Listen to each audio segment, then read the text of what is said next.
Hey, welcome back, everybody, to Backtrekking, the podcast where we look back at the real-world inspirations behind classic episodes of Star Trek. I'm one of your hosts, Caliban, and I always know when I'm in-butting, and I'm joined on this episode by my co-host. I'm Gooey Fame, and I need sleep.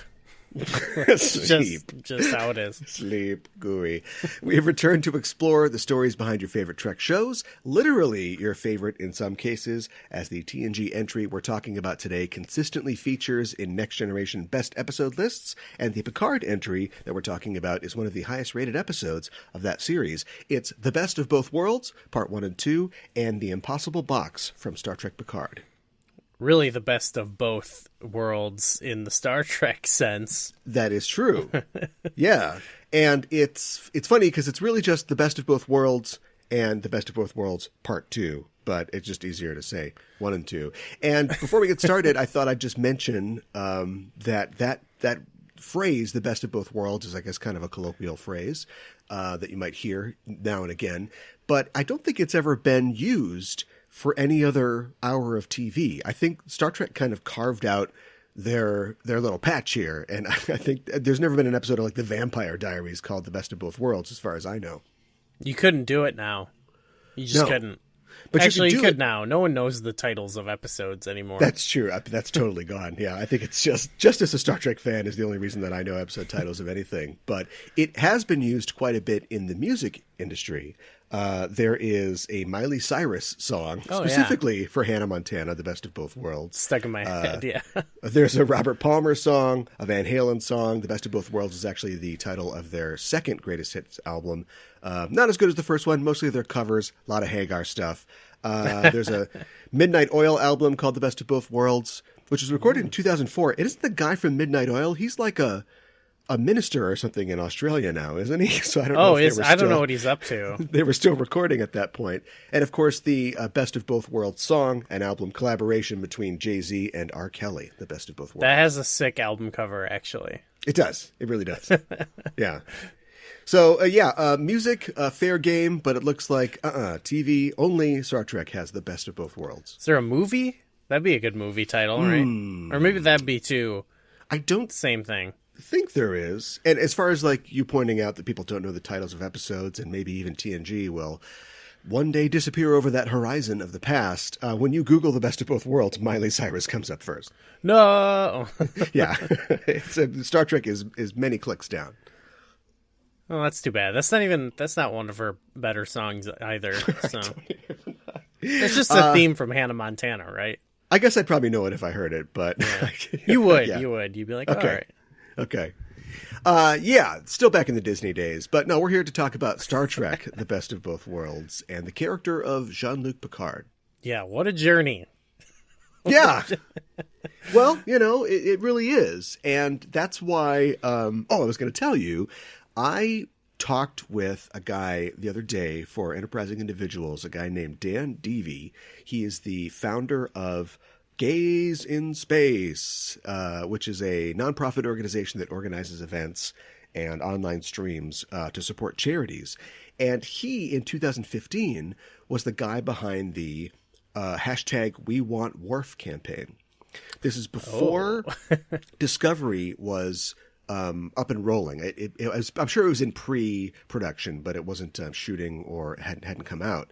And they approached CBS and Les Moonves, then president of CBS, with a petition to get Worf back on TV. Michael Dorn had this idea about the Worf Chronicles and a show based on Worf, and they got they delivered 70,000 muffins to the office, and they got people to write in and say that they wanted Worf back on TV. And it seemed like it was positively received, but of course in a short 12 months we were already into Discovery fever. So he is still optimistic, and I think a lot of fans are, that we might see Worf come back to TV. Good. I strongly remember that feeling that everyone had of bring back Worf. Yeah, and that's then you're right. That is all pre-Discovery, because I remember that just kind of disappearing, and that's why I sort of remembered that feeling rewatching, and I was like, all right, let's go. We got to bring back Worf. Why did we forget? Yeah. any one of those characters, I think, would be, we talk about the legacy of Picard. They all have a legacy. Like, I'd want to see Troy come back. Hell, I'd see a Wesley series. Like, what's he up to? Oh, no. I mean, that's really an interesting question, actually. And watching, well, I guess we'll probably talk about it, but like watching the best of both worlds, it's like you kind of get, for most of the characters, you kind of get a display of them. And it is just kind of, it just makes you think like, oh, any one of these people would be cool to see come back. Bring Shelby back. I mean, we've got Whoopi Goldberg, like, get her in there. Oh, yeah. Whoopi would be great for that. Yeah. So hopefully that will happen. Fingers crossed, but no actual news on that front. This is the part of the show where we waste time and talk about things that aren't Star Trek, usually. And I wanted to just mention that I had rewatched the film Tenet the other day. Okay. I've seen it. Yeah. And I feel, how'd you like it? Well, did you like it when you saw it? No, but and there's all these different opinions about it. And I feel like I don't align with any of them really. Okay. When I saw it, I was promised, it was during COVID, and it's like there's not going to be anyone there, so it's going to be okay. Okay. And nobody was there, so I watched it in an empty theater. But it was like kind of like similar to like more like the Music Box, but not the Music Box, where it's like an old theater, and like the sound is not right for that. Okay, sure. and so like I didn't know what was going on in the movie. Yeah. And not because.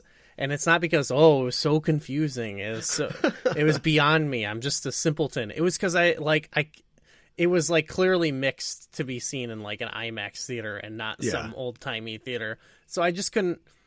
I was kind of like barely understand. I was like, can I get subtitles on here? I think that was a common complaint from audiences that the mix was just so in your wall of sound in your face that some of the expository dialogue was hard to pick out. And the beginning, like after the opening action scene, I remember there was like 3 scenes in a row of Mr. Tenet going and meeting different people and them just giving him expository dialogue and being like, now go talk to this person. Yeah. And he'd go like meet them at a fancy restaurant, and Michael Caine would tell him some more exposition. I'm like, okay, I think I know what he said. Yeah. It is, I think that, at this point in his career, a guy that makes action movies that don't just they rely on very complicated MacGuffins, I guess you can say. And, exposition isn't important.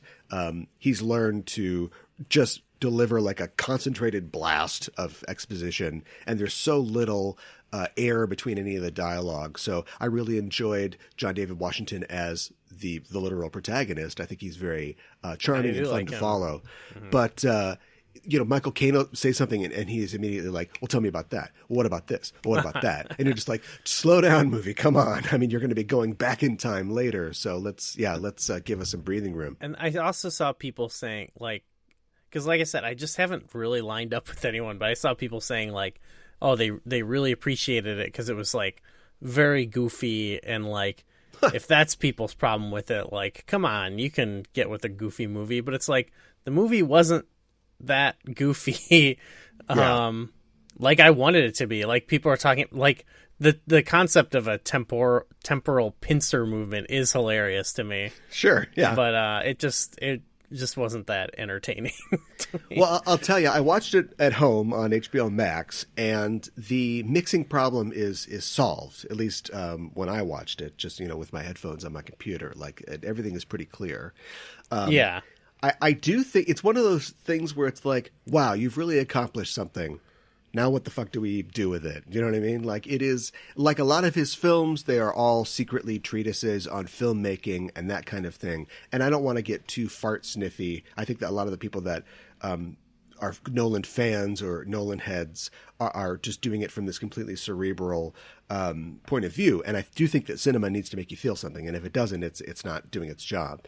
That being said, I do think it is a fascinating idea and a fascinating way to present a narrative. And it's clearly one of those things that came to him when, it's a thought that you have about film when you're late night in an editing bay, putting Inception together or something like that, and you run some film backwards and you're like, the movie makes sense going forward, doing one thing, but when you play it backwards, it's kind of something else, and then like taking that idea and just turning it into what is essentially a $200 million film school project. It's just I think that they did a really good job using the different aspects of, having time flow forward or backwards, because, to time, it doesn't matter because of our universe and entropy. We know that time goes one way, time's arrow, but the equations that describe what happens in physics, they don't care which way it's going. So taking that and applying that to an idea of free will and also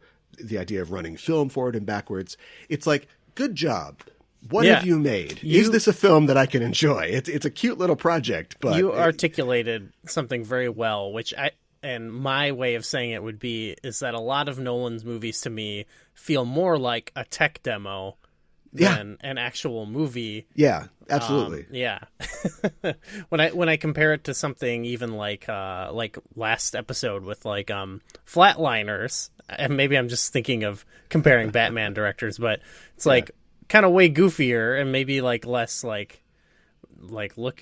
look at this thing he did with the camera, but I felt something watching that goofy movie, Yeah.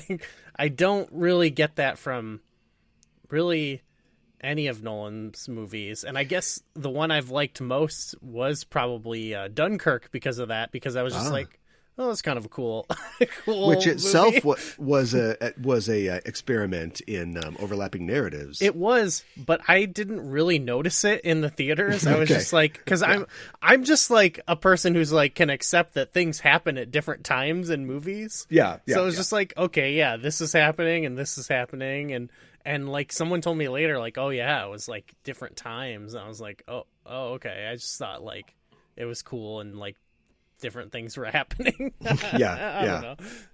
And, Nolan has received criticism that, his movies don't have a lot of heart or emotion. And I think that totally makes sense when you think about the fact that every one of his films are just the answer to a question, which is, what if this aspect of, filmmaking was somehow a narrative? They don't come from a human place. And even the one that is about emotions and love, Interstellar, it's literally just characters have to go, love is great, love is the best thing in the universe. That's how he applies emotion to his films. I had a really good a chance at enjoying Interstellar, but man, I don't know, this is a different story, but I saw it once in theaters and I was that sucked, and then I went again, but I had taken an edible and it was one of those things where I was this edible isn't shit. And so I was give me another one.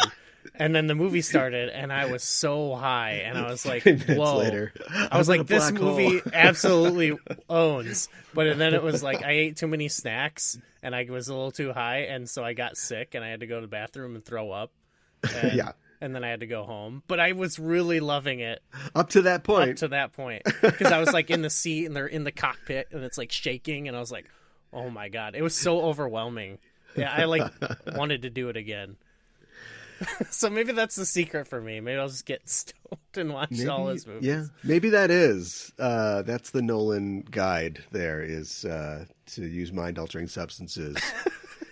I wonder if he does that stuff. I don't know. He seems boring to me. He does. He really, it's just purely, I know he's not fully British. He's something else too, right? But yeah, just a very British gentleman. The moodiest British guy who didn't go into emo pop, and said, no, I'm going to make films, but they're not really going to be about emotions. They'll be about filmmaking. Yeah, that's why I feel Getting Baked is a good idea for it, because it's instead it is more about the raw the noises and the sounds, just the experience. Yeah. Adds that element that maybe it lacks. Well, just to say, I did enjoy Tenet the second time. I'm gonna check it. I'll check it out again. I enjoyed it more. Yeah, I have to admit, I don't even think it was the not hearing things problem. I wasn't even like willing to accept that it was fully like the movie's fault. I think like it just really wasn't made for the theater I saw it in, you know? Yeah, that's possible. I will say that like the second time around, and of course you always have this benefit when you watch a movie the second time, but it really does, it makes a lot more sense, and you really start to go, okay, so maybe this guy's whole thing of jerking him off is like the structure, but the structure is really solid. Like he has done a really good job of planning these things and having them sort of pay off and then reverse. But that being said, there's stuff that just couldn't, there's things that aren't explained and he doesn't bother. But like, there's no way if this thing goes backwards through time throughout the entire movie, then, you know, how come this isn't already there? And, you know, the guy's supposed to be dead, but he's not dead or whatever. Like, I'm sure it all falls apart. Somebody out there has probably done like a flow chart that tries to show how everything works. But if you let your mind dig into it, but you also give your mind like a ripcord to pull when it's like, no, this doesn't really make sense, then yeah, I think you could definitely enjoy it. Yeah, I would have loved to see some more wacky reverse time stunts, you know? Yeah. Like there's that car chase. A training montage where he's got to learn to fight backwards or something. Yeah, that would have been... Because there is like that kind of raw fight in the beginning where he fights himself. It would have been cool to see a more like time foo thing or something. Or like even that car chase where it's like, oh, one car's going backwards. It's like, right. There should be someone like jumping backwards from car to car or something. I don't know. Yeah, that's one of those things that like, how does he drive? He's backwards, but the car is going backwards, or he's also, it's going backwards. You know what I mean? It's just like, So I would tentatively recommend Tenet for a second watch. All right. I'm open to it if I get the chance.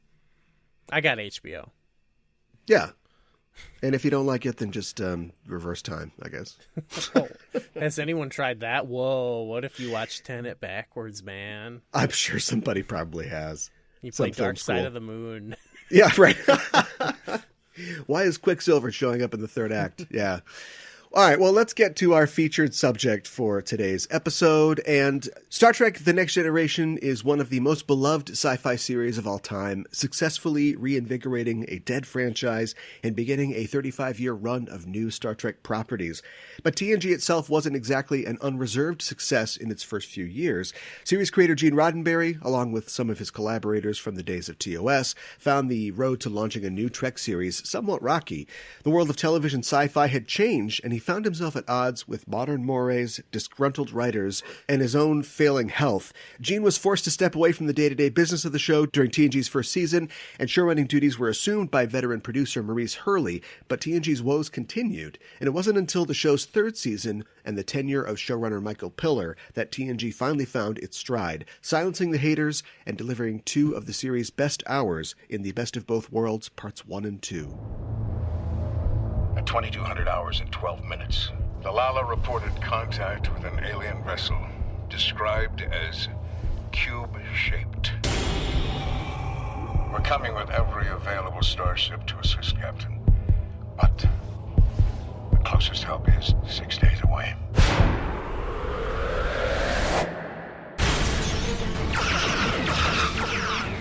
Jean-Luc Picard, captain of the Starship Enterprise. You will lower your shields and prepare to transport yourself aboard our vessel. Star Trek The Next Generation, the best of both worlds, on dazzling high-definition Blu-ray. If you do not withdraw immediately... You will surrender yourself or we will destroy your ship. What the hell do they want with you? One of television's most powerful cliffhangers is now available as a feature-length double episode. The captain has been altered by the Borg. Altered? He is a Borg. Ranked by TV Guide as one of television's top 100 episodes of all time. I am Locutus, a Borg. And nominated for 5 Emmy Awards, including Outstanding Achievement in Special Visual Effects. We're no longer just fighting the Borg. We're fighting the life experience they've stolen from Captain Picard. Now, how the hell do we defeat an enemy that knows us better than we know ourselves? We will proceed to Earth, and if you attempt to intervene, we will destroy you. Then take your best shot, Locutus, because we are about to intervene. This exhilarating release is loaded with special features, including an all-new group commentary track, and a gag reel recently discovered from the original camera negatives. That I eat. Plus a behind-the-scenes making-of documentary. That was just a really well-written two-part episode. It had everything in it. With Best of Both Worlds, the stakes were so high, and the idea that Patrick had been taken by the Borg and that I say fire at the end of an episode was huge. Mr. Worf, fire.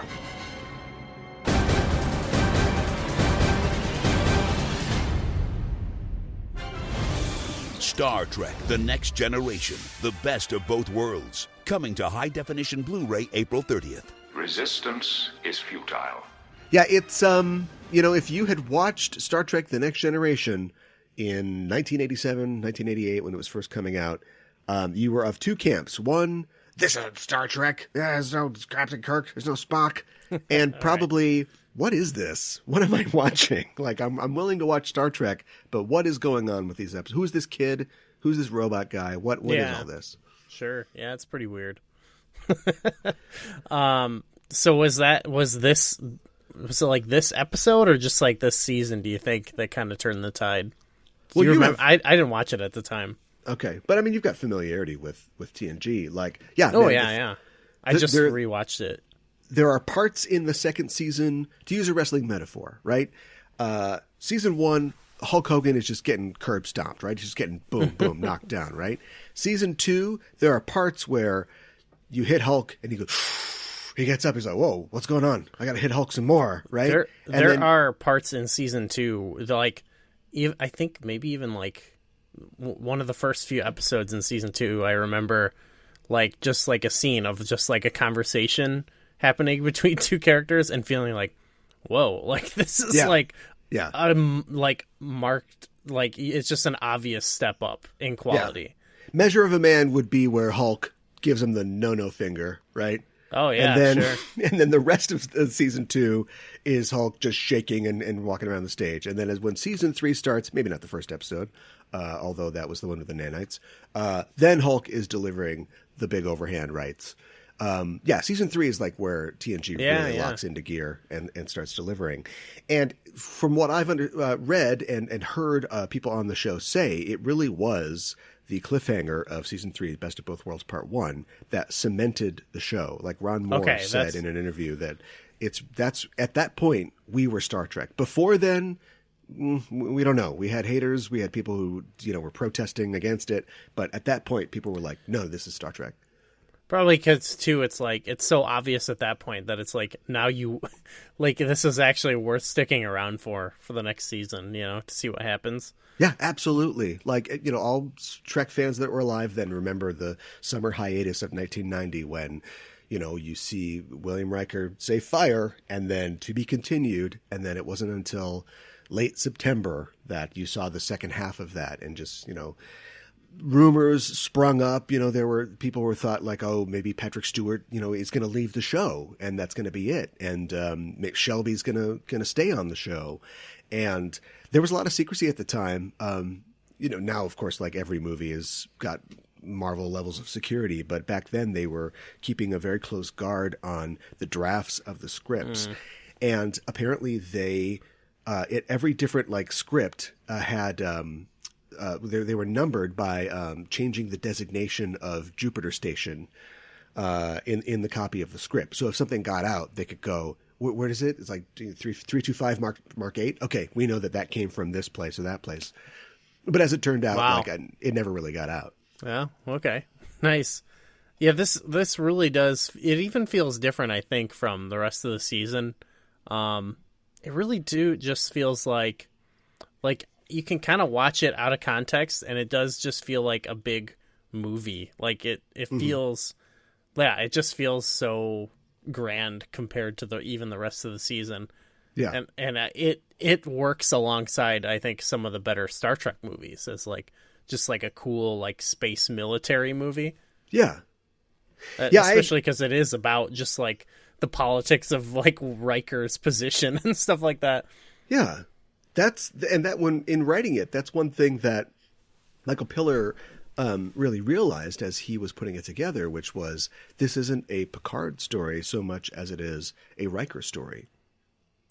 Yeah, which I think that's probably appropriate. Like, you probably needed that to happen. I feel like Picard, he's pretty established now at this point. Yeah. So they would definitely. I mean, they would. Big. This is what this whole entire show is about. They definitely milked a lot of drama out of what happens to Picard, but it takes a character like Will Riker, who is, I think we've talked about in the past, is like, okay, if Picard is going to be, the best captain ever and older, and we're going to remove the Kirk elements of him, like this is, the enemy within, where do they go? Into William Riker, the brash, devil-may-care, sort of womanizing first officer. And it's a chance for him to sort of step into the spotlight and also just, just like ask that question that I think a lot of fans were asking at the time. Why is he still here? Like, why? What the hell are you doing here, Will? Yeah, I like too that it like, you think the first episode, like, you think kind of that by the end of the first episode, it sort of answers like the question of like what they're setting up is like, oh, are you able to make the big decisions? Like, you're just living in Picard's shadow. And then it ends with him being like, well, I'm probably going to kill Picard here. Yeah. Quite the big decision, and stepping out from a shadow maybe. But then it's like, so I always feel like it's like, oh, where do they even go from there?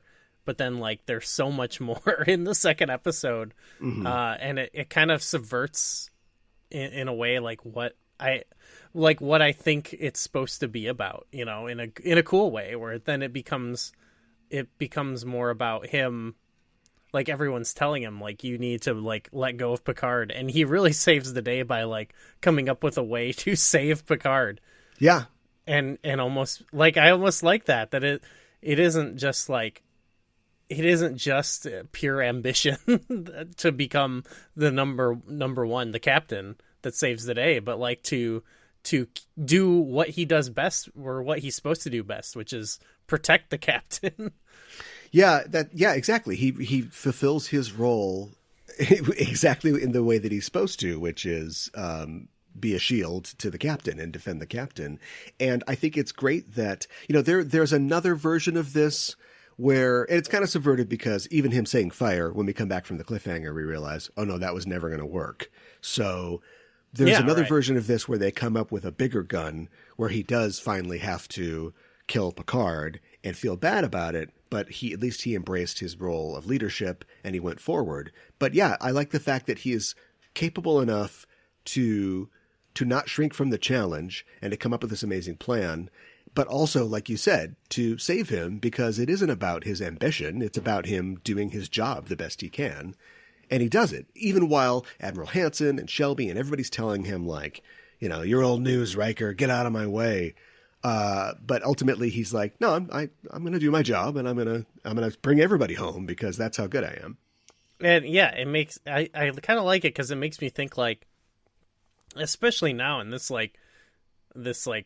space military future thing they got going. It's like, if he just liked doing that job and was really good at it, why not just let him do it and, like, leave him alone? I don't know. Yeah.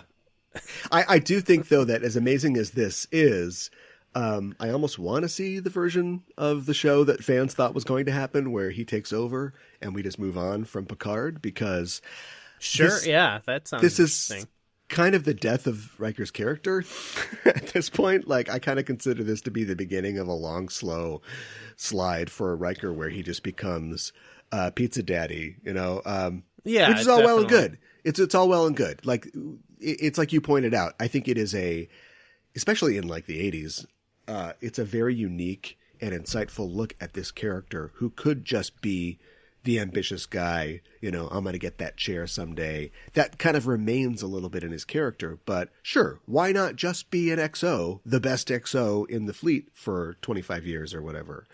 Mm-hmm. I think that that's cool. And the fact that he is there when Picard reaches out in Picard, and he does. He's got a family. He's, got a daughter. He's making pizza. He's happy. But it's not maybe it's a story about how the dream that we get is not the dream that we started off with necessarily. Yeah. And I also just feel like it's interesting because it's like they're so different, the two of them. Yeah. But like because of this, it's like you can see how they would be friends forever.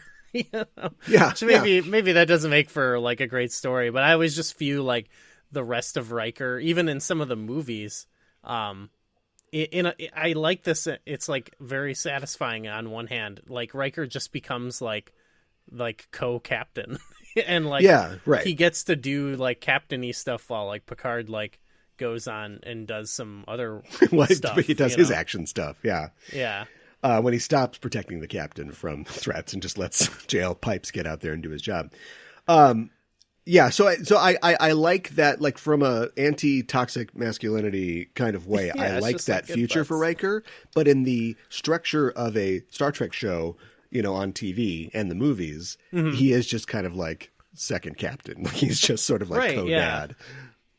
They do come up with good stuff for him every once in a while, though. But he kicks a bad guy in the face. It rarely has to do with that. That's for sure. Yeah, that's true. I mean, maybe chain of command, like, because he stayed there, he's kind of put in the same position, and he's got to go up against, now instead of someone vying for his job, someone who's replacing the guy he went out of his way to save, you know, and it's like a totally different guy. I think that's still like kind of a good story, but there's not as much they can really do with him in that position. Picard, that is Patrick Stewart, leaves the show. Riker becomes the main character. Does Jonathan Frakes become the director that he has become? Oh, that's interesting.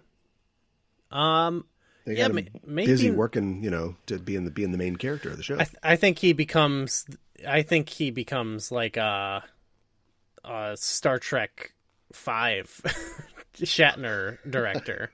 Yeah. So he does one or two, but they're not very good. Yeah, and they're like maybe close to parody or something. Because that's what like the stuff he directs, like the bigger things, like some of the movies that he directed. I feel like he does a good job of giving himself something awesome to do, but like doesn't steal the show. You know what I mean? He knows like his role, but his role is to be awesome. But he's not. Yeah, he's definitely not like. And then I climbed a mountain, and then you know, he's like, I'm not too cool. You know what I mean? Yeah, yeah. He definitely. I mean, he picks his when he's directing, and he's not the focus of the movie or whatever. He definitely picks the best scene for him to be in. He's like the Riker of that crew. Where he's of just the film crew, of like that gang of people, of the actors, and like the way he interacts with it. Because I always feel like his directing, even stuff he does that's not as great, I feel like he's really good at like supporting everyone else and making sure they've got something good going on. And he's not just like star of the show. I don't know what Jonathan Frakes was like as a younger man, but I know that Riker, as we see him in Picard and Lower Decks, is definitely Jonathan Frakes now. Yeah, for sure. Like there's no end of scenes of Riker, you know, tearing his hair out and rending his clothes over like what the right thing to do is. But like future Riker's like, let's have some pizza. No, this is all going to work out. It's fine. And when you hear Jonathan Frakes talk in interviews or see him at a con, he's just like, I'm Jonathan Frakes. Like I'm living life on God mode. Like, you know, everything's great. Yeah, he is. Yeah, he is, I think, content, which is great. Oh, yeah, for sure. Somebody who wasn't content was Michael Piller, who was thinking about leaving the show. He was only contracted for this one season to write and be the showrunner, and so he did not know if he was coming back for season 4, and that found its way into his writing, and a lot of people see parallels between Riker's decision and Piller's decision in this episode. Yeah. He wrote, of course, both episodes, and the scene in 10 Forward where he's asking Troy, like, why am I still here? And Troy's basic answer is like, you're happy. You like it here. Why do you feel bad about doing something that you like, even if it doesn't follow your ambitious plan to become, you know, God of the universe? You're enjoying it. And Piller has said in interviews before his death that like part of him deciding to stay was, yeah, I like this. This is fun to do. Let's keep doing this. Yeah, I mean, I can relate to that too. It's like I've had plenty of stuff in my life where it's like you need to be doing this. Like someone will be like, you need to be doing this. It's what's better for you. And it's like, sometimes you just got to slow down and, just do what you like doing, Yeah, whether, certainly. Yeah.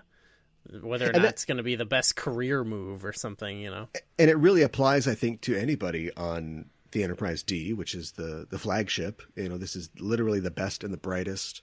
A guy like Geordi goes from helmsman to chief engineer in a couple of years. We don't get to see. We know that the adventures of the Enterprise continue after the seventh season, but we don't get to see them. I'd imagine that Geordi would almost immediately be snapped up to work on some other project or to teach or like run Starfleet engineering. Like these are all people who are striving, the best and the brightest. Everybody hates Data, of course. nobody seems to trust or like Data, so I'm sure he'd still be on the Enterprise D. But I could definitely see a lot of those seats changing, over the years because people just come and go. Yeah, I mean, for a ship like that, I guess it's just because it's a TV show, but you feel like, wow, these people did stay here for a long time. You wouldn't normally expect that, I guess. Like 4 years would probably be what I would expect. I wonder if you could do like a web series or something with a little less impact. You wouldn't necessarily be able to get like super famous people, but like have a show that's more about the rotation, in a fleet. You've got a ship, it's got a captain that runs it, but then people are kind of coming and going. And if you could do something like that, because of course you've got the conceit of Voyager, which is nobody's going anywhere. We're stuck here for however long it takes. And people did come and go on DS9, I suppose, but all the people who are posted there in Starfleet have no choice. They just live there. And then the people who actually live there. So the cast doesn't change up too much. Mm-hmm. They did do a good job, though, of like, here's Eddington or here's, or whatever, here's some other people. Keiko's always disappearing off somewhere, though. She's always on a little field trip. Yeah. Yeah, to the ER planet. Yeah. What else is going on in this episode? Admiral Hansen appears. He, of course, introduces everyone to Shelby. Then he gets a little weird with it, saying that he has just the fantasies of an old man. It's like, okay, great. Hey. Well, I guess Michael Piller wrote that, unless Gene Roddenberry stopped into the office. Hey, he's a real old guy, Well, he is, and he's an all-knowing, omnipotent guy, because speaking of Star Trek V, he played God in Star Trek V. Oh, wow, I didn't even know that. One version of him, yeah. That's beautiful. Yeah. Good for him. I liked him, actually. Good performance, for sure. And it also shows, we've talked about how Riker has a different view of his position and his responsibilities, doing the clever thing, saving everybody, not just stepping into the role of leadership. And Hansen represents the old guard. Hansen comes in. I don't think that this was intentional, but maybe you could see his institutional sexism as being, part of being the old guard. And then he, as part of the old guard, he underestimates, the danger of the Borg. I love it when they get that call from him and he's like, we got like 25 ships. We're going to be fine. We'll talk to you later. And then the next time they, see him, if they don't see him, they see his destroyed ship. And everybody's freaked out by the Battle of Wolf 359. Wolf 359. It's very scary. Yeah. That's the one thing I noticed. Well, I've noticed it every time, but I recently watched this episode, so I rewatched it again. And so I was just like, noticing more like stuff in the background, and it's just like the music in the episode. Yeah, the music is great. It's constantly like the whole episode, like how I was talking about, feels like a movie. It's constantly very tense. It's very like there's always just a mood, like something awful is about to happen, I think. Yeah. And I think that's also what separates it from the rest of the season and like maybe even the series is like even like where they meet the Borg with Q and stuff, like that's a little freaky, but this is like, I don't know, on another level. One of the things that's really scary about the Borg that I kind of realized this time around is that we don't see them. Do you know what I mean? Yeah.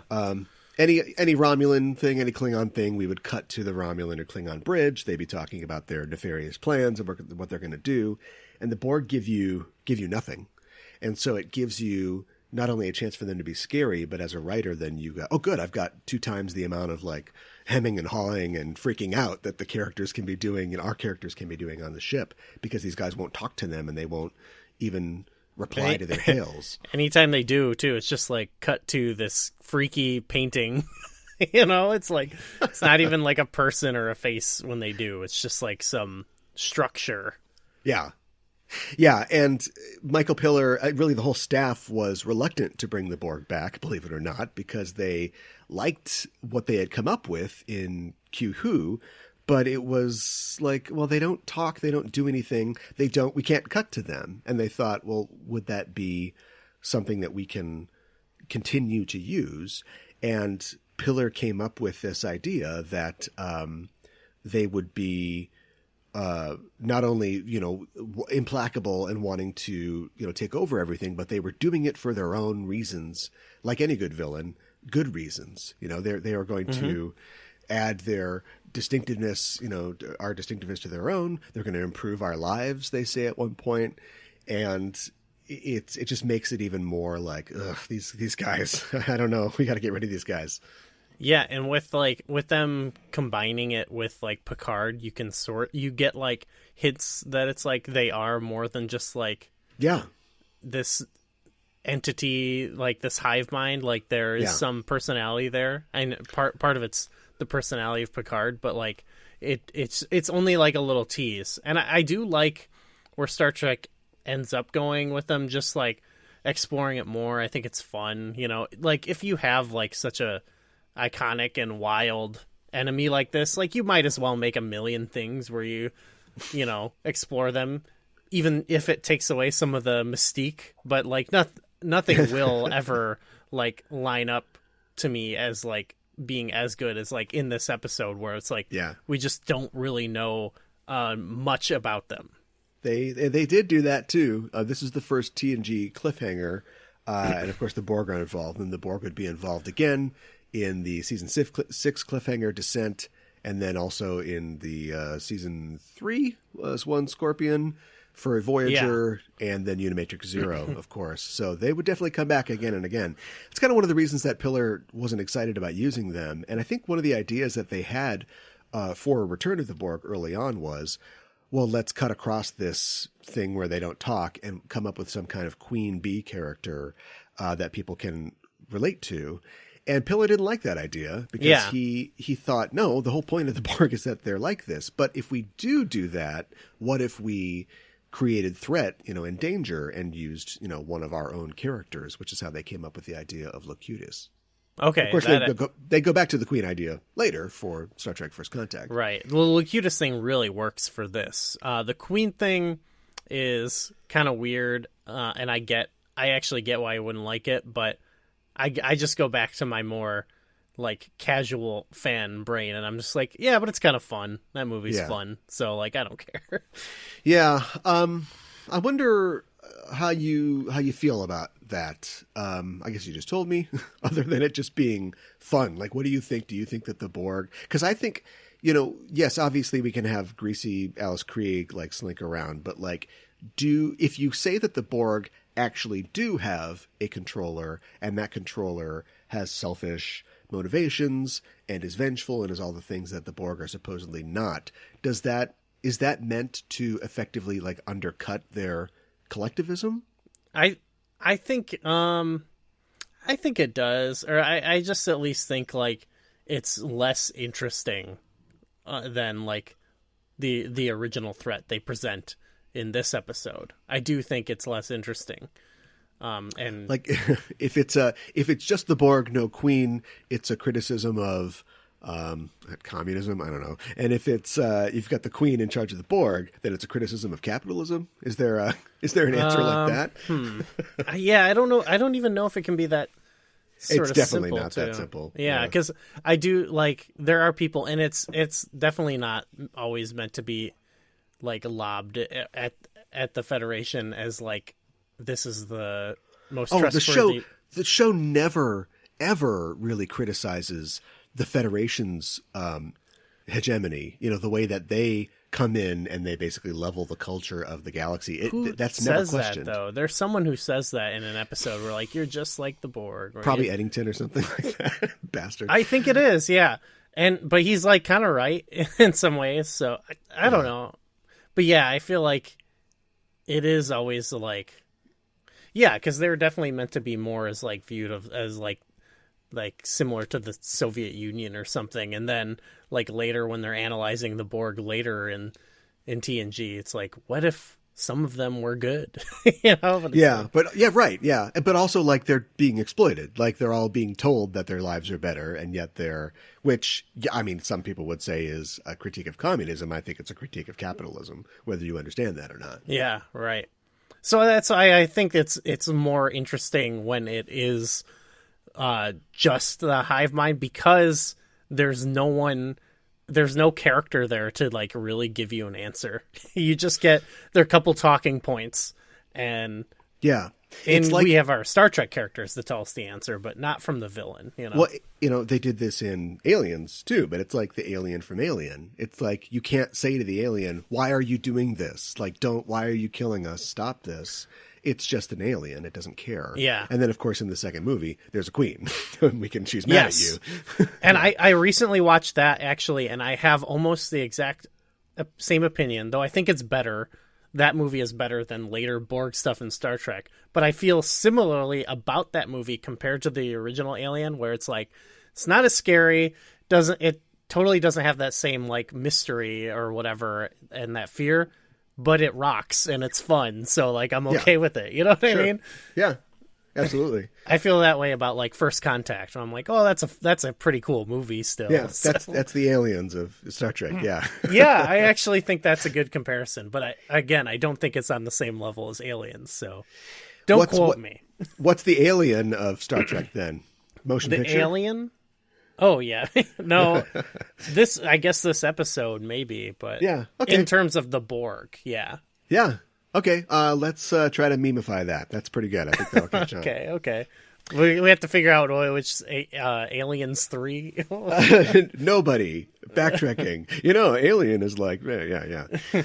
I think it's interesting that there is, I think, a critique of the Borg's collectivism in the way that they're defeated in this episode. And it was very important to Michael Piller that the Enterprise would triumph through ingenuity and not through brute force.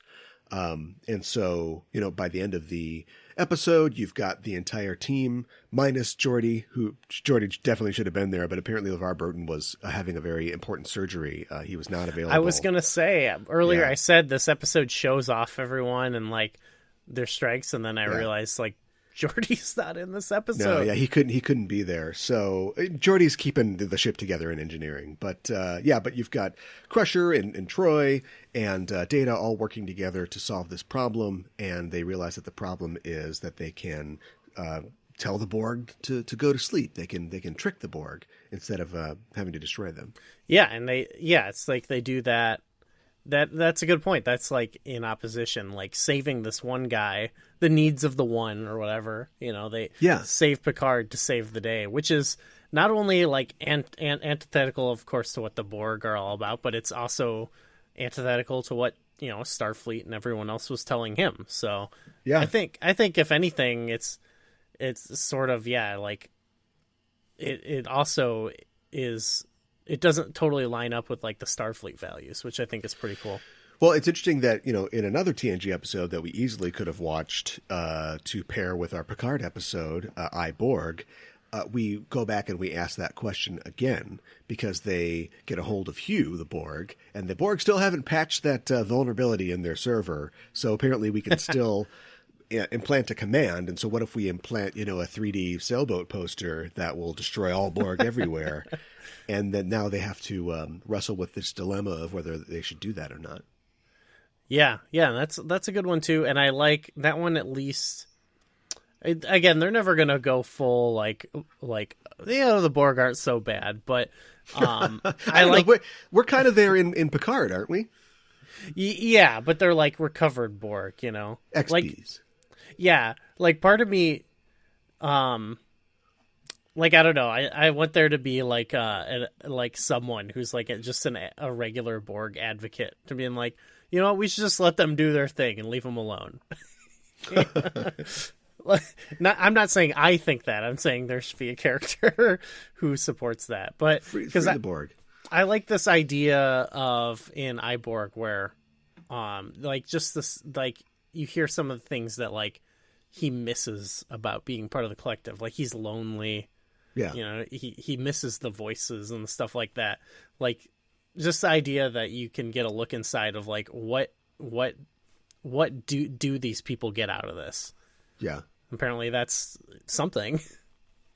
What I get out of this is watching Star Trek. Most of the Star Trek I watch is for my job at this point, unfortunately, and I rarely have the time to watch for fun, but I remember sitting down to watch this for this episode and just thinking, this feels good. This just feels like watching Trek for fun. Like I've seen this 100 times, but I haven't watched it recently. And I was like, I gotta put more time in my schedule to just watch a random episode of Star Trek.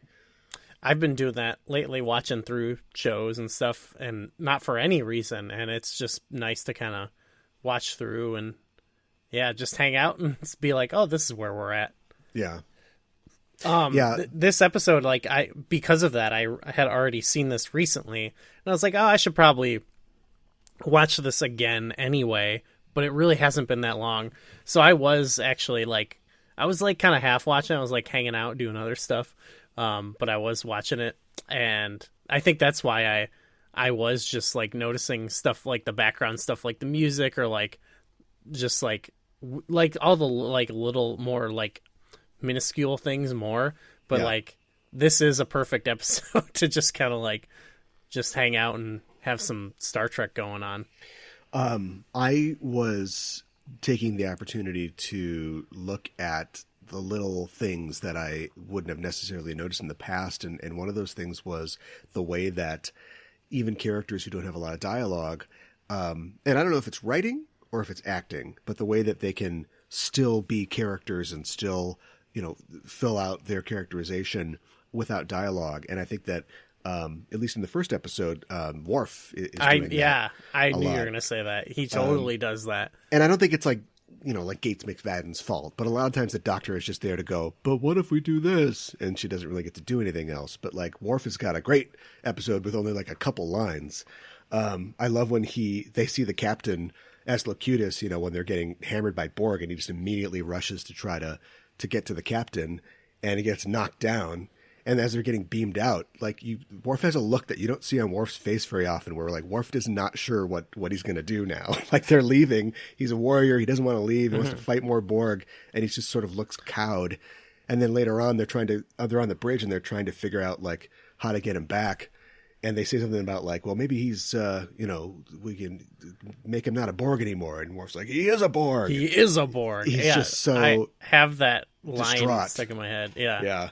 There's a lot of little stuff with him. Like, I remember, like, I think there's a scene where, when Riker's going into, like, the turbo lift with Shelby, and he's going to, like, argue with her, and, like, Worf's in the background, and he just kind of gives, like, an uncomfortable look. And I was like, wow, that's, like, even that is, like, he's just on in this episode, even though he's always kind of, like, he out of everyone is never really given the focus. Like even with Crusher, like she gets to come up with some stuff like, oh, what if we look at it from a mosquito perspective? That's true. Whatever, yeah. Yeah. But like Worf, he's just kind of, I mean, I guess that's what Worf is. He's just kind of like a fighter, and he's passionate, Yeah. We haven't talked at all about the special effects and the action in this episode. Oh, it's so good.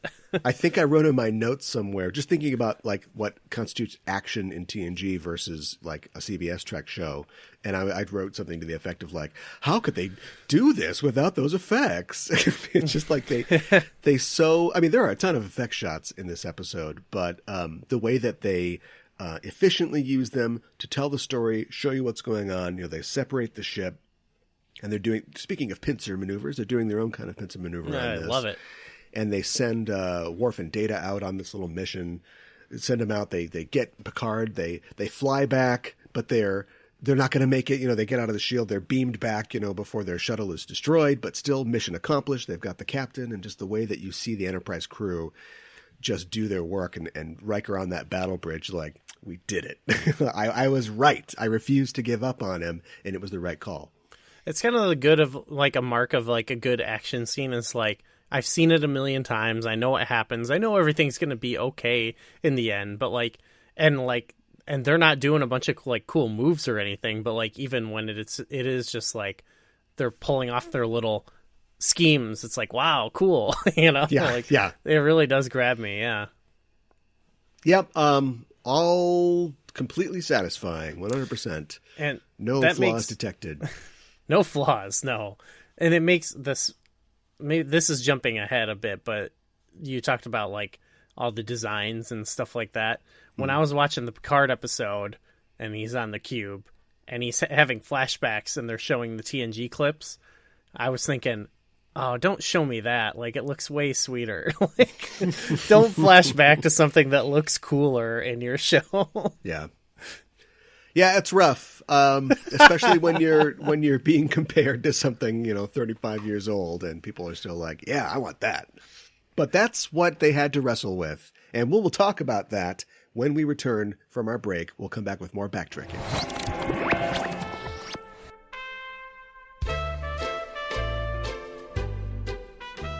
Hello, I'm Mikan Hana. And I'm Caliban. I'm a huge Sailor Moon fan. I've been a Moonie since the beginning. I've seen every episode, every movie. I've read all the manga. I love it. I've got a head full of bad wiring, and I've never seen a single episode. Do you want to join the wonderful world of Sailor Moon? Okay. Enter laughing. It's hard to believe that was us. It feels like ancient history. We recorded that a few minutes ago. Ancient history, but now that I'm a Sailor Moon expert. You're not an expert? But I'm trying. Every week on Sailor Noob, we talk about a new episode of the original Sailor Moon series. It's all new to me. And I'm a little more seasoned. I've been a Japanese language student, and I've lived in Japan. And you use your experiences to talk about the food, fashion, and culture of every episode of Sailor Moon. What do you do again? Share in the wonder of a classic anime series. Good enough. Sailor Noob is a great companion for first-time watchers, and it is a fun hit of nostalgia for the experienced fan. You can catch the show every Friday wherever you get your podcasts. And you can find us on Facebook, Twitter, Instagram, and Tumblr, posting all things Sailor Moon. One day I shall be the master. Let's just get through this series first. Okay.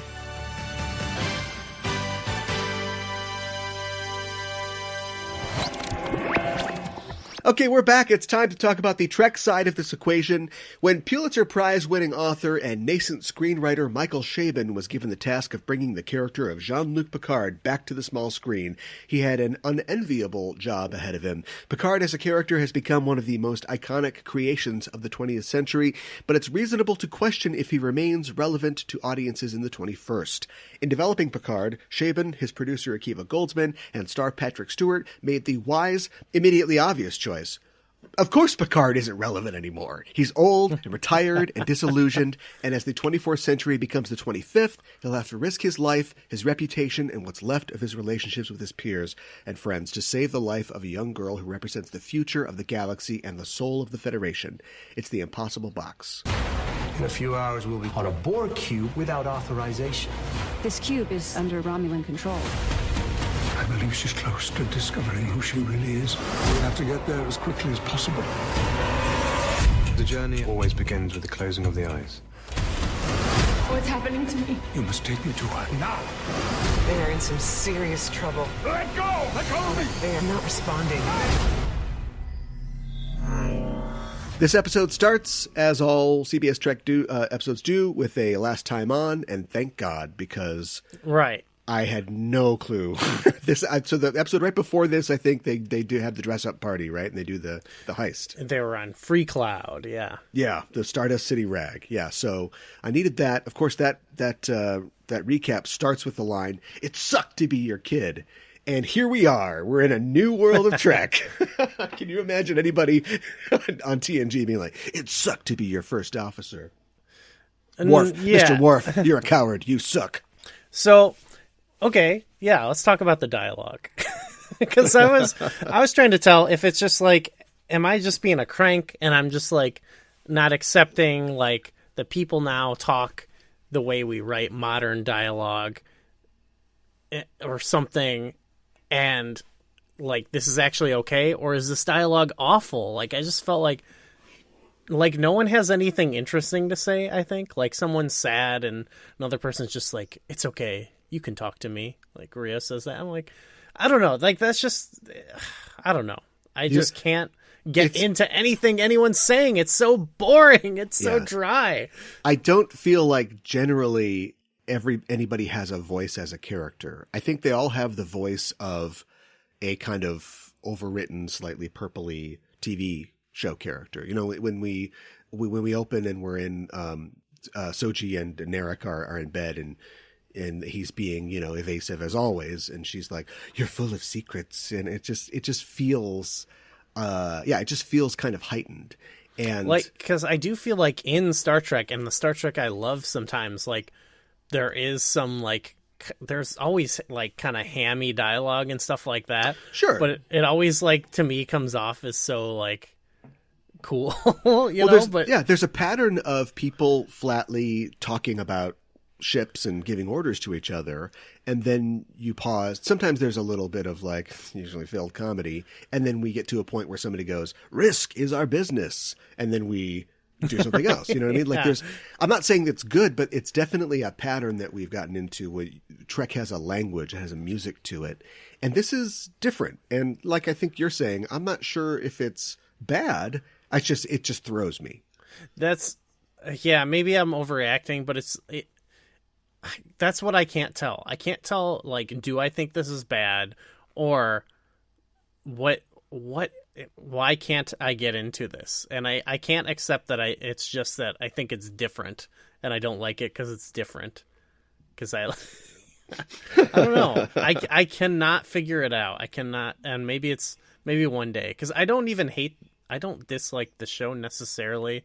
Like, after the first couple minutes where it like becomes like, okay, here's what this episode actually is, and not just like dangling stuff from the last episode. Like this definitely is an episode where a specific thing happens. They go to the cube. I was like, okay, I'm kind of in on it now, and like the story's kind of interesting, and like, you know, the plot movements and stuff.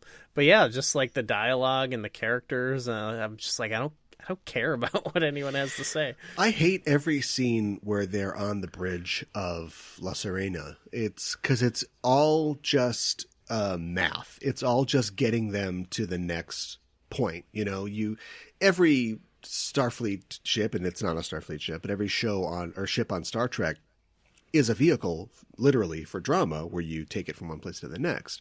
But there's just so many things that you can, like, the Enterprise D is the setting of TNG. It is the place where they fight, the place where they eat, the place where they talk and do all kinds of stuff. And every time they're all sitting down and they're all facing in one direction, you know, looking out the viewport of La Serena, it's always just about like the next place they have to go, or we got to talk to this person to get us to thing that lets us go in here, or which makes me we're think being followed like, by another ship. They should just start the episode where they're going. Like, you can cut a lot of that out. Yeah, right. Yeah, that's what they did in old television shows. Yeah. But it's and then you know, this is partially I think it's both new TV writing, but it's also serial TV writing. There's always a tail end, a front and a back that lets us know where it is. So everybody sits down and it's like, well, you know, we got to do the thing. And then there's maybe a little bit like there's that one point where Picard gives the speech about how, you know, what the Federation is or whatever. In a later episode. And then at the end of it, it's like, well, we got to go to the thing, though. So let's hit the thing. And, oh, no, we can't do that because they've got the thing on the thing. And it's just like, it's not what... The trick is to hide all the expository technobabble, like, within cool stuff that's happening. You know what I mean? Right. That's what I was thinking about, like, new Trek with, like, their technobabble and stuff. It's like, the stuff they come up with is not significantly more ridiculous than what they came up with old Star Trek, but like there's something, I don't know what it is because I'm not smart enough to figure this out, but they made me believe that it is real.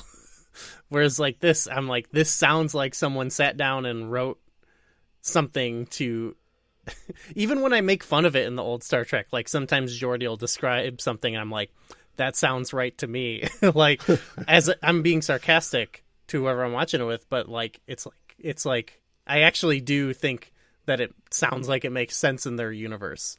Yeah. But like I never believe it in the new stuff. I just feel like I don't know what it is though. I just don't know what it is. Was tweeness invented in the 21st century? Tweeness? Yes, being twee. If not, it was at least perfected. Not weaponized. Not perfected. There's always been twee stuff, but I think it like hit a new with like all the mumblecore stuff. It hit a new stride. Well, I'm trying to think of TOS in relation to TNG and what in TNG could be thought of as twee as compared to TOS, and of course that might be a futile effort because of course the first like season and a half of TNG was just TOS season 4. Like it's all the same creators. It's a very similar feel and tone. So maybe a later show, I don't know. But the point is that it just I think New Trek feels so twee to me. Like the fact that the captain is the captain, and then also he's got like 5 different EMHs that are all like different accented versions of him. Is like this is just built for somebody who is not me. Do you know what I mean? Yeah, all that like bridge dialogue you're talking about almost has like the cadence of like maybe like an Avengers movie or something where it's like we're talking really fast and then you have someone like Elnor or whatever like make a funny statement that's like can you believe he said that? Yeah. And it's like jump back into the dialogue and it's like it just has that same like maybe that's what it is. Maybe I just don't like that cadence as much. Like Data would make funny comments like that, but like it just felt so much more natural. It felt natural. It may be natural for the character because he definitely almost always brought the scene to a halt. But that's also literally what the character was doing. It wasn't like the show was stopping so Elnor could make some joke about being whelmed or there's overwhelmed and there's underwhelmed, but is there whelmed? Like Data would like say something that was about an axiom or something like that, and it would everybody would be like, okay, shut up, let's get back to the thing. It just seems like it fit the character better. But yeah, you're absolutely. Thank you for pegging the Avengers Joss Whedon thing for me. That is definitely kind of what it feels like. Speaking of Elnor, kind of creeped into a lot of things. A lot of pop culture. Speaking of Elnor, what do you think of Elnor? But before you answer that, answer this. What happened to Romulan foreheads? I like how we've got hot Romulans and regular Romulans.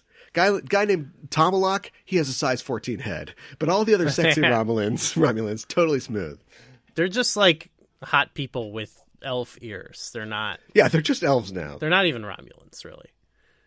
But, okay. I don't know what happened to them. I will answer what I think about him, which is that... Because I only really remember him in this singular episode, because I don't remember the series that I watched that well.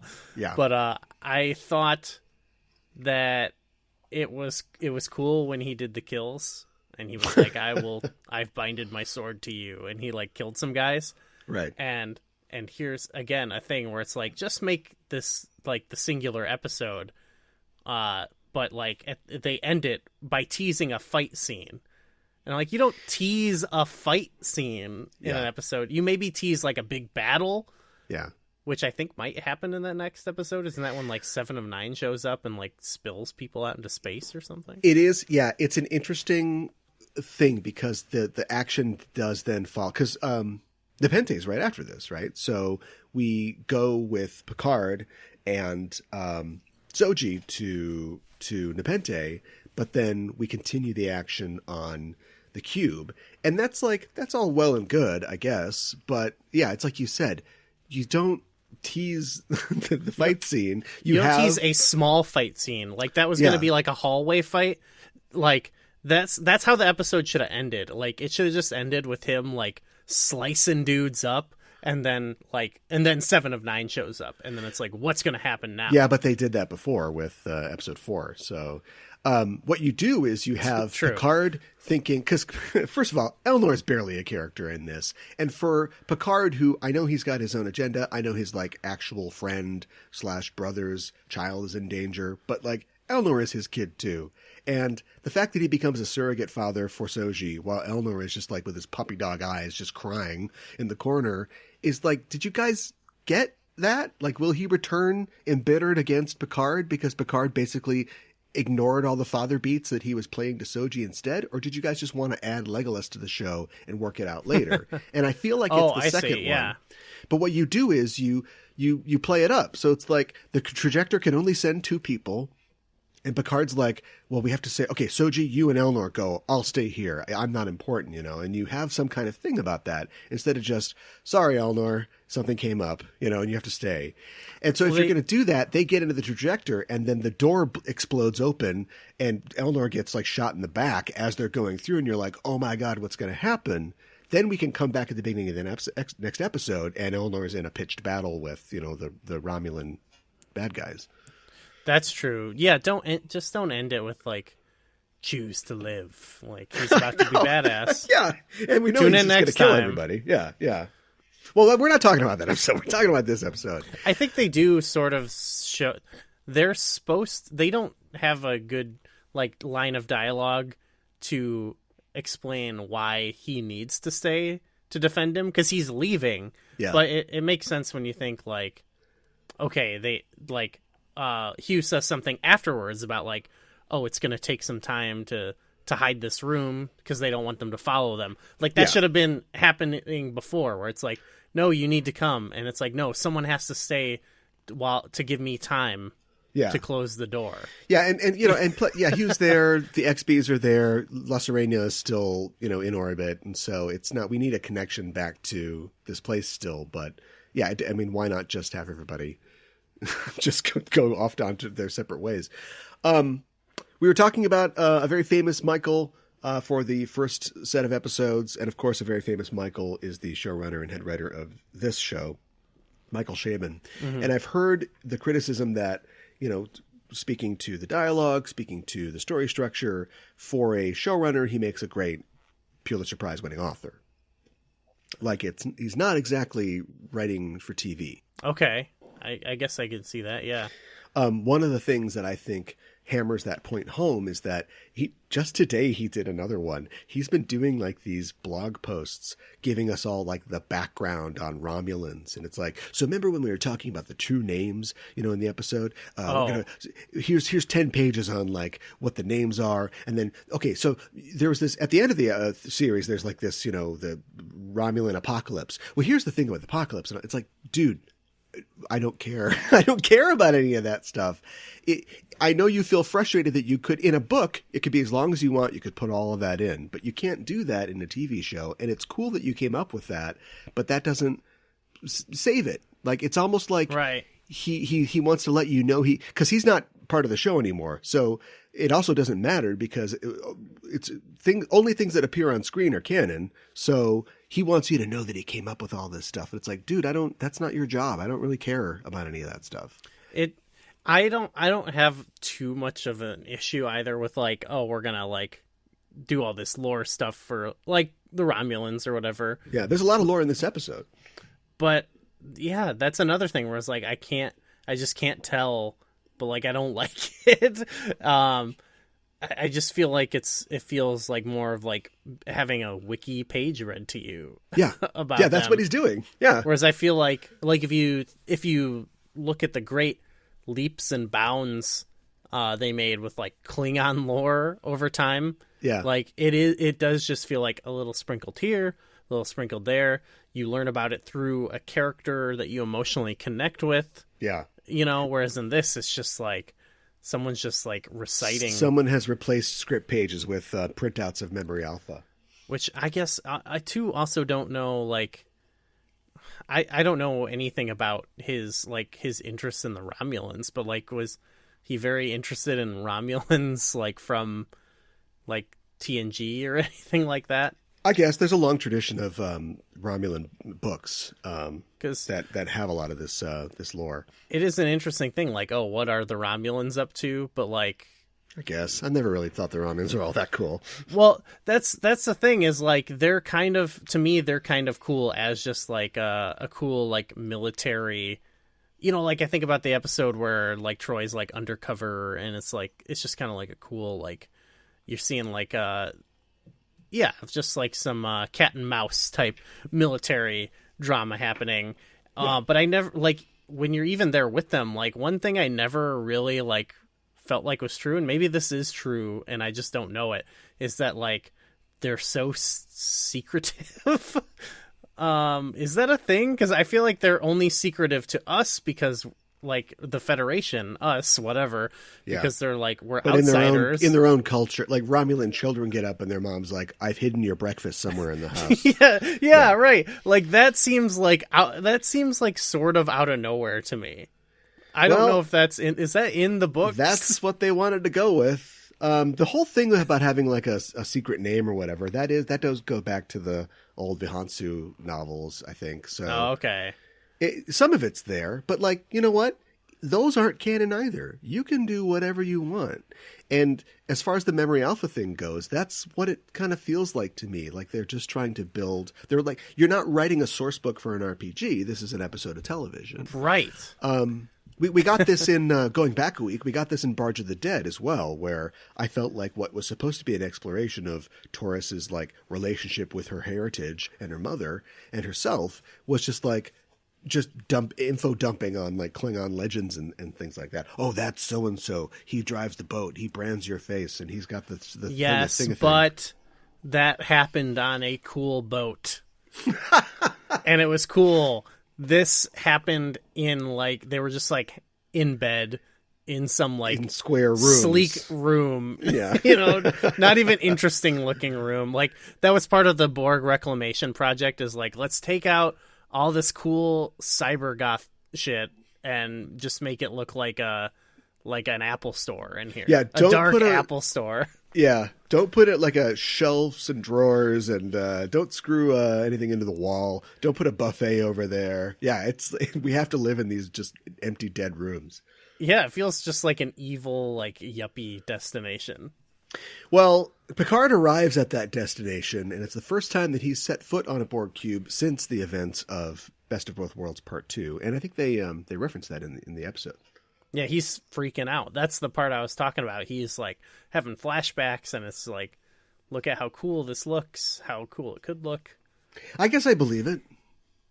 I guess that's if you were going to sit down and write a fanfic about Picard going back to a Borg ship, you would write that scene. What you wouldn't maybe write next is a scene where Hugh takes him to show like the reclamation project, and we see all these Borg, being unborged and sort of getting their lives back. And we emphasize that there's a human side to this. In the past, you would just Tommy gun these guys, but these are people who are getting their lives back. And really, maybe somebody else would have done it if Hugh wasn't there. But a lot of this is due to Picard. They are his children in a way, because he freed Hugh and allowed Hugh to go on to do this. Well, yeah, that's kind of an interesting thing to explore, I guess, is like he does. Yeah. Except we're overstuffed because Picard also has another planet of children that are also Data's children, because they're robot people that live somewhere else on the Flower Planet. That's what I meant about like once you get past like the beginning part where it's like not what the episode is about, and it gets to what the episode is about, it makes you think like this would just be better if it was. If you just made the episode about this thing. Yeah. It can still be part of the overall quest or whatever to get her, but you could spend way more time dealing with that. I forgot to mention when we were talking about the Joss Whedon dialogue, but apparently superpowers exist in the world of Trek, because I have a superpower. More of that clunky dialogue. Yeah, she's like, I have a superpower. Yeah. That's a thing too, where it's like, I just feel like it's like cherry picking a bit of dialogue, but it's so exemplary of like, it just doesn't feel like anyone would say that in Star Trek. It's something that I've noticed about all the new Trek shows, and I think it's just, I'm willing to accept it. Maybe it's just the way it has to be, but people talk more normally, more colloquially in New Trek. And New Trek is set in the 23rd, 23rd century. It's set in the 24th century. It's set in the 32nd century. You know, it's all over the place. But everybody talks like, "Hey, dude, you're the bomb. What's up?" And they've lost that sort of detachment that I felt like Trek characters always had. Up to maybe, I guess, DS9, everybody was pretty broy and hang out. But like, where, you know, these are humans. We recognize them as humans, but they're a little different. They're, you have to have Sonny Clemens come in and show them how to have a good time. Right. I noticed once they introduce Bashir in Deep Space Nine, like, you have a character who's acting like no one ever... Maybe he was like the first twee kind of person. Because he is like, his comedy is like a lot different than... you see about how characters. He's like, and he's always sticking or he's like doing his like warm up moves for the game, or his breathing techniques, talking to Kira. Yeah. But yeah, like I do agree with your like idea that it's like there's sort of like this detachment that those like classic Trek characters have. Yeah. Like they're very. But like that, they still feel so much more human to me. Yeah. That maybe because like, I think post like the Whedon stuff, like everything now feels a little carbon copy. So even though this is like, here's the cool, like relatable dialogue, it feels very inhuman to me. It feels a little bit more corporate because that's become like the corporate standard dialogue, you know? Yeah. Like every movie you turn on. We've got the perfect laboratory here to test this because we've got a character from TNG, from the original series, alongside these new characters. And I don't know. I don't think Picard really has enough. He does a lot of reacting in this show. You know, things are happening to him and he's like, huh, what? So I can't really tell. He does speechify a bit, but I'm trying to figure out if like, clearly they didn't try to let's write Picard in the style of, you know, the old, like how Michael Piller would write him, and then we'll write Soji, you know, how like Joss Whedon would write her. They clearly didn't do that, but I'm trying to feel like, you know, if Picard seems different to everybody or if he's just doing this too. I don't really know. I feel like what they got going on with him, he does good. Like because he is it's definitely like, yeah, he's not doing the classic Picard. He definitely speaks more like he does the speeches, but they come off more as like a comforting old man.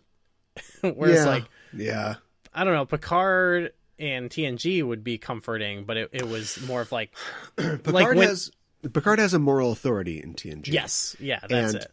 And he doesn't have it in this. And I don't know. I guess I'd have to watch the whole series again, but I don't know if I'm going to do that.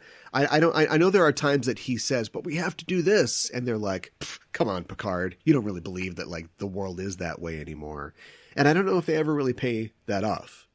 Like that we prove, like Riker in the Best of Both Worlds. We have that Riker was right to go against the grain. Riker was right to make that decision and to trust himself. I don't know if we ever get that moment with Picard, except for, I can't remember what it is, but I'm sure he gives some kind of speech to the gold people, you know, on the Flower Planet in the last episode. I do remember that. Like I don't remember the speech. I just remember it occurring. Yeah, right. Exactly. So I remember him memorable. Like in the TV interview he did, like getting kind of, you know, speechy. What I think they do that works in this is just like the parts where with either Daj or Soji when he's like trying to make them feel safe and like, you should trust me. I feel like usually he comes off as like maybe it's just because that's like me thinking about like, oh, it's old Patrick Stewart. He seems nice, you know, but like, I feel like he usually does seem kind of comforting. I think that you, if this is what you're saying, you're right. If it's not, you're wrong. I think that he comes in this series prepackaged with those kind of Picardisms. Yeah. A lot of times on TNG, he'd just be living his life and some character's there and he's like, oh, what are you're doing this? Oh, interesting. I'm going to read this book or whatever. And he doesn't necessarily like come with a speech ready for everything. But it just seems like Picard's role in a lot of this series is to be like, but you have to understand that it's the friends we made along the way that, you know, okay. Yeah. I can see that. Yeah. Is it funny? Yeah. Is it funny that Raffi is off the wagon? Because they certainly play it like it is. This is a woman with substance abuse issues who has literally just had her child tell her that she was the worst mother ever. It sucks to be her kid. And she reacts as an addict does. She retreats to her room and gets drunk and takes drugs. And they drag her out to, like, you know, talk to this lady. And they slow clap for her after she gets the permission or whatever. And she goes back to her room to continue her binge. It's like, and it's played for laughs. Is that funny? Well, it is funny because her performance was funny. Oh, no, I mean, like, funny. It's funny, but like the implications for the character and the way it's presented in the show is like, yeah, I'm going to drink myself to death. You would expect, yeah. Well, I guess he does go to her later and talk to her. But sure. I guess you would expect maybe more of a can she do it type thing. And yeah. Like, I don't know. I mean, we don't see look, Picard, the show, you want to do this. Like, we don't see this kind of stuff in classic Trek. You know, I'm trying to think of, like, there's got to be some character with an addiction that's not coming to me right Garrick. now. Ah, yes. That was a super intense episode. Yeah, hell yeah. Where he's got to get off of his orgasm implant, but like. Now it's just like, oh, you know, those kind of like old timey things where the drunk comes in. It's like, it's the drunk guy, everybody. Like Raffi is Otis from Mayberry all of a sudden. And I'm not sure that the scene here's I think my solution is the scene should be funny because her performance she gives in that scene is funny. Yeah. But then it's totally heightened by the other characters. Like they're like us watching the show. Yeah. Like similar to like in that scene with in the scenes with Garrick and Bashir in Deep Space Nine, like there are funny moments, but like it's very intense. But it is just because it's like the characters are funny and people do funny things even in bad situations.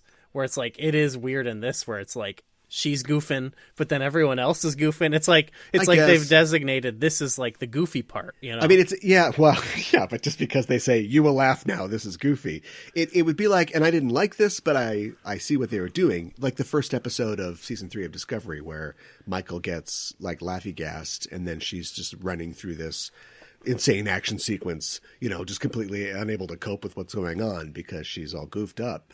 That's fine. That's a piece of escapist fiction. It's a chance for her to do something else as an actress. But like Raffi is a character that is introduced as disadvantaged, a character that's introduced as bitter, who points out the remaining economic disparities in this world of the Federation. Mm-hmm. And then it's like, all right, get the goofy drunk in here so she can do the thing. It just, I don't know. It rubbed me the wrong way. I totally agree. Yeah. Yeah. I only meant like humor should come through like when she has to like put on an act for the Starfleet person. Yeah. Like she just has like kind of a charisma that I think that should come through. Yeah. And like, I like the character, and I have no idea how old she is. I don't care, but she is presented as an older woman, and there are so few like older women characters in Star Trek. Like I really like the character. Yeah. Yeah, I agree. What did you think about the scene where Soji gets her little thing out and it's like 37 months? It's 37 months. It's 37 months. Oh, yeah. This lunchbox, 37 months. Every single thing was made at the same time. Yeah, I had forgotten, you know, if she, like, what she knew so far. Yeah. I don't think she really knew anything. I feel like it would have been crazier to discover if like we didn't know it, but like it's just like sure. I feel like I was just like, okay, yeah, she's figuring it out. Okay, well, let's work your brain muscles here. How do you do the show so that you've got so that we don't know? Like, I kind of feel like, okay, there's twins. I don't know. They made it. Well, I'll do it. They made a choice to have twins, but why? Who cares? What's the point? Like, what if there just was no Daj and there was only a Soji? Like, I guess Daj exploding in the first episode, like, really sets the stakes. But what if she just didn't exist and the whole thing was us, you know, searching for, I guess if it's a child of Data, she's going to be synthetic. But I don't know, maybe I don't know, who knows? But, like, we you know, she discovers when we discover. Because otherwise it's just a kind of she's supposed to be a genius, but kind of a dumb girl, like just living her life and then realizing what we've kind of known all along. Yeah, it's kind of annoying. It's just kind of like, let's get to that, you know? Yeah. Yeah, I could see that. Like, they could just, for whatever, like, they could think they're after her for a different reason, you know? And then, like, when they get there to the cube, like, that's when stuff starts popping off with her. And, like, then you get into this action scene, so there's a lot of disorientation, you know? Yeah. But, or they don't know that there is a daughter. Like, they know that there's some, you know, the secret to where Data might be, or, like, some legacy that he left is on the cube, and so we head for the cube, and they run into, like, oh my god, there's, like, this girl, and she's, you know, clearly connected to Data somehow. I don't know. I don't know. Then she couldn't wander around and talk to old Romulan ladies and get more of Michael Chabon's source book. Oh, I forgot about that scene. Yeah. Or okay. Well, yeah, maybe there's no good way to do it. Or like the Zal Mach. Oh, this is something that they'll be recreating at Star Trek conventions for years to come. Right. Doesn't it just feel like it? Yeah, it feels like someone was like, I want to come up with something that has the same zing as like the, what's it called, like in Star Trek the motion picture when Spock's on the mountain, the Kolinar. Is that what it is? Yeah, Kolinar. Yeah, or the Klingon rite of passage. Yeah, where it's just like I want to come up with that. It feels reverse engineered a little bit, you know. Yeah. Whereas like the Kolinar, I feel like, isn't that something you heard about, and then it's like, now we're showing it. I don't know. Yeah, I mean, it was probably something that was come up with in a book or in a role-playing supplement that was then shown on screen, yeah. But that's okay. You know, this is not, people talk about all the lore and all the technobabble, and this is drama that draws on a shared universe. It doesn't exist to give you some updates for your campaign, you know, your role-playing campaign.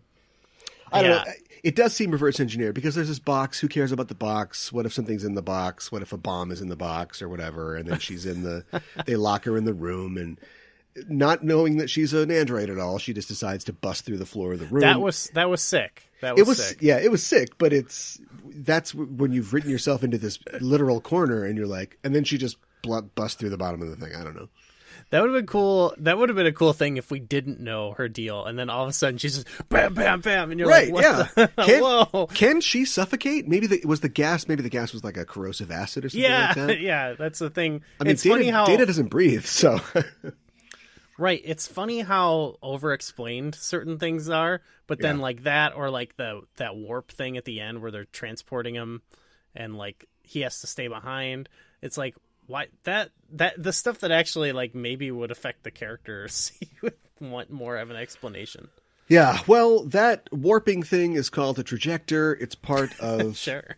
It's Sakaran technology, which is an addition from Voyager, one of the additions provided by Kirsten Beyer. And the technology of Star Trek is what facilitates what the characters are doing. Just as often, it's an actual complication that they deal with as well. So on every show, we randomly pick from a list of Star Trek technologies. We add what we get to the non-Trek media. We subtract it from the Trek episode and see how each would be different. Of course, we'll be doing an audible on this one because these are both Star Trek episodes. But we'll figure it out. This is our technological exchange. And our list of technologies includes phasers, holodecks, tricorders, transporters, warp drives, replicators, communicators, shields, advanced medical technology, and androids. And I'm going to use my random number selecting technology to get a number 1. What if phasers did not exist in the world of Best of Both Worlds? Phasers. Wow. They use those quite a bit, actually. They actually do. And the Borg, they adapt to them. The Borg are in trouble here because the old thing that you always hear, and they even do it in First Contact, is, why don't they just shoot bullets at people? Well, now we live in a world where, for whatever reason, phased energy is not an option for weapons. So they would have guns, wouldn't they? They'd have like, Teflon super armor piercing Gauss guns or something like that. That's true. So the Borg are in trouble.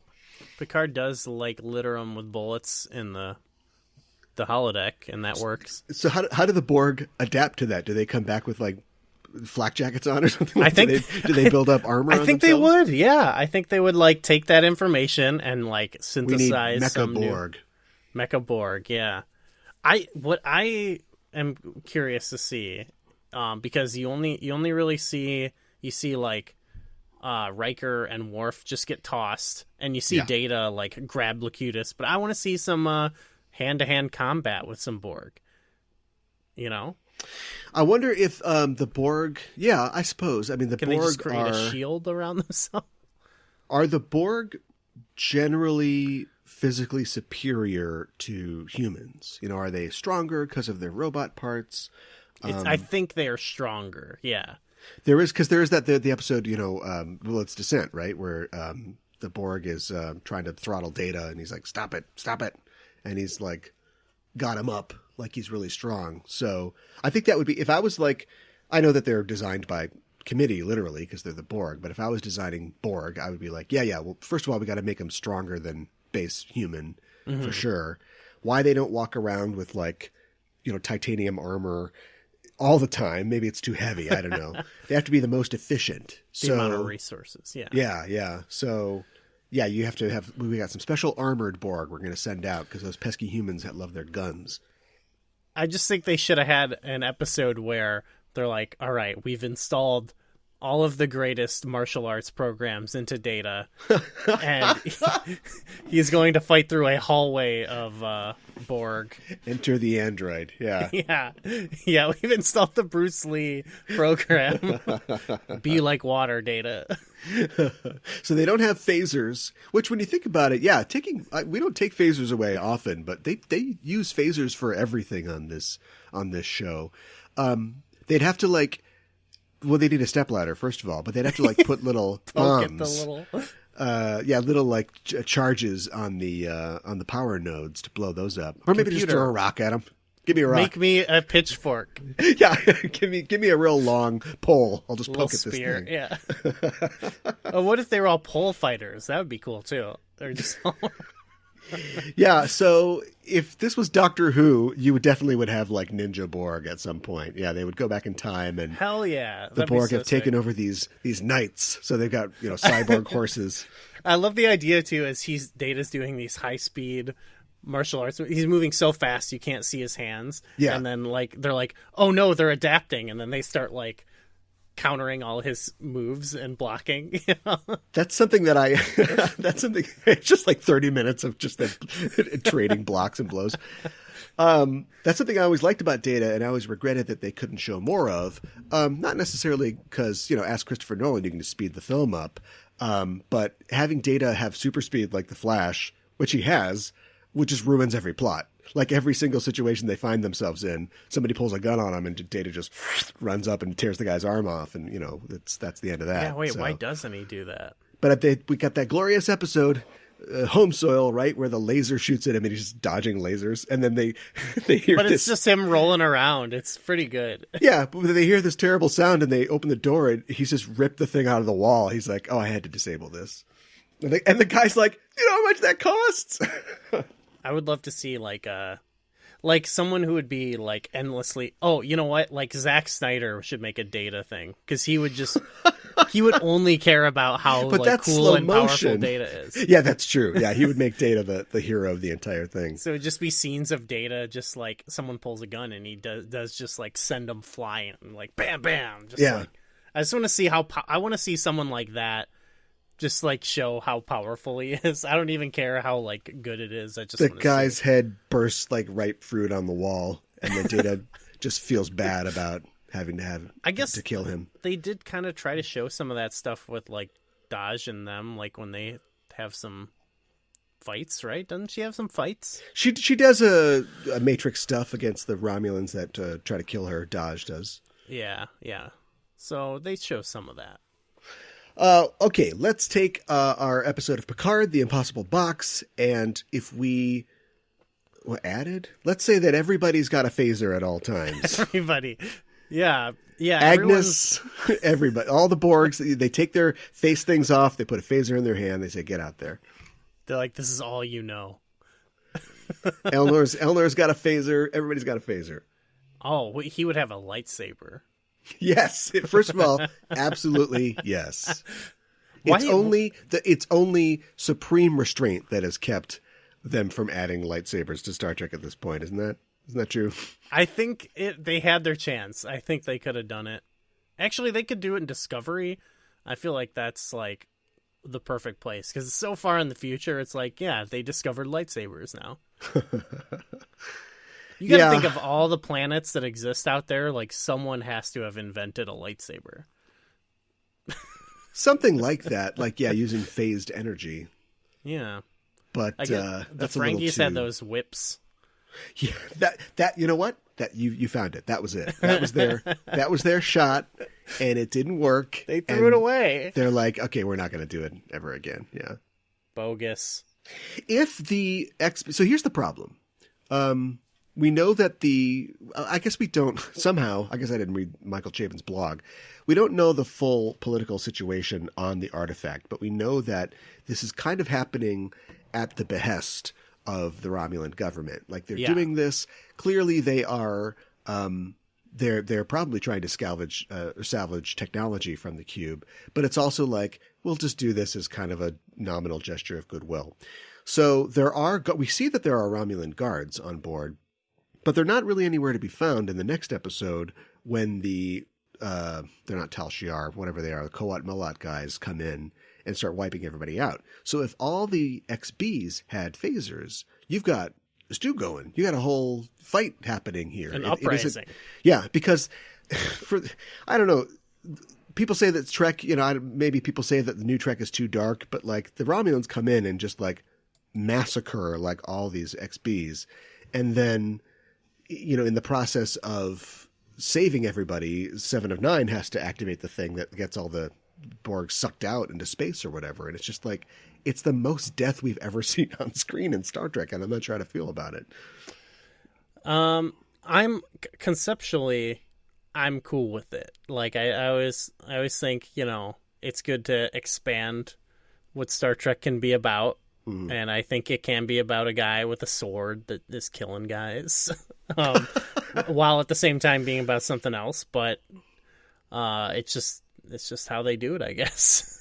I don't think they do it great. Trek is big enough to hold sword fights and genocide and all this other stuff. Yeah, I mean, sword fights go all the way back to Day of the Dove. There's a lot of cool sword fights going on there. That was the third. They were out of ideas by that point. But they came up with a great one there, which was, they actually came up with what if everyone had a phaser, but it was what if everyone had a sword. We should do Day of the Dove and then get what if there's no phasers. Yeah. Oh, we were already covered. So yeah, phaser for everybody. Soji's just shooting a phaser at everything. 37 months. I think that's how it goes. Yeah. Yeah. It'd be pretty sick, actually.